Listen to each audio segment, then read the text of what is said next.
àwọn gold tó yẹ pé wọ́n máa ń sọ pé bóyá èmi nìkan ni mo ní ó ṣe lọ ṣe woman kan báyìí tó máa pè ní Yeti luxury mo fún yín ní free advert ni o àwọn ìyẹn customized gold tó máa ń fi bí 100 million tó máa fi ṣe lọ́ṣàwọ̀ yẹn kó jẹ́ pé wọ́n nìkan ló ní. ẹ̀yin tèmi Monimons tún ti jáde ò lẹ́yìn ìgbà tí ìyá rẹ̀ tí ó gbé Lizzy Anjorin ṣépè Monimons fúnra rẹ̀ náà ti tún jáde fún Lizzy o ẹ jẹ́ ká gbọ́ látẹnu Monimons.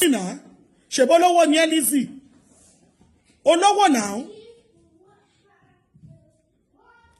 náà bó ṣe pera you are a rich woman.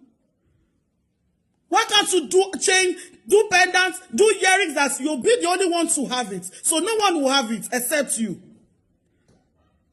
Àbí kí ló pè lady yẹn Yeti luxury. Àbí kí ó lórúkọ kan tó pè. Àwọn gold tó máa ń ṣe is only one person. They don't do multiple of it. It's maybe èèyàn tó ní bóyá èèyàn méjì. They are expensive gold with expensive diamonds and pearls. Kí ló ṣe náà? Mo lè bẹ́lẹ̀, mo lè bú yẹn, mo lè rọjú mẹ́lẹ̀, mo lè rọjú mọ́ yẹn. Ṣé o mọ̀ pé ọjọ́ kan,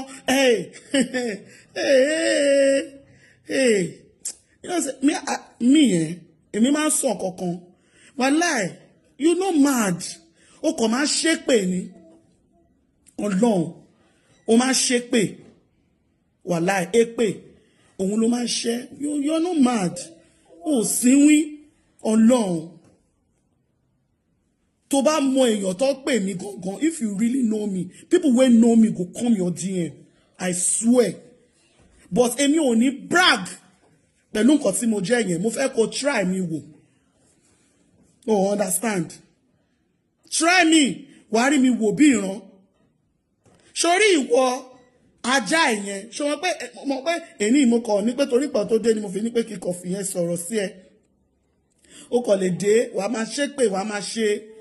Àná àwọn tó gbẹ́jọ́ wá bá ẹsẹ̀ wọn sọ kúlẹ̀kúlẹ̀ ọ̀rọ̀ fún ẹ tó bá pé wọ́n sọ kúlẹ̀kúlẹ̀ ọ̀rọ̀ pé ẹni tó bá mẹ́nu bà ọ̀rọ̀ ọmọ mi kó tó máa gbẹ̀yìn wọn ò nífẹ̀ẹ́ wàá mọ̀ pé àwọn ọmọ yẹn Ọlọ́run fi dá mi lọ́lá ni Ọlọ́run fa àwọn ọmọ mi dá mi lọ́lá wọn ò sọ kúlẹ̀kúlẹ̀ ọ̀rọ̀ yẹn fún ẹ àṣírí ibẹ̀ mo gé fún ẹ yẹn ṣèbó máa jáde ó máa ṣọ̀gùn ṣóòkì jáde ni ṣèbó máa ṣọ̀gùn ṣèbó mo Ògùn state ni ẹ bèrè mi tí bá ní pé kí n sọ orúkọ ìyá mi fún ẹ ṣe olè ní pé mo parọ́ ẹ lọ tèmi tọ́pọ̀ ọmọ Éfà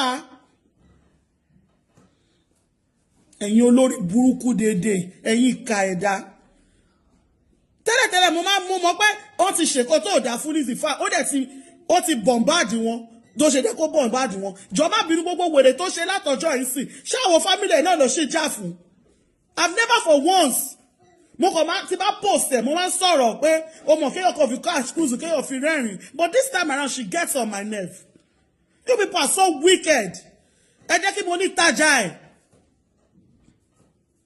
ẹ jẹ́ kó tajà ẹ̀ òun ní kọ́kọ́ ló máa ń kọ́ ṣe jáde your quick is swearing what is wrong with you especially ìwà ajá ẹ̀yẹn German Shepherd your good is swearing.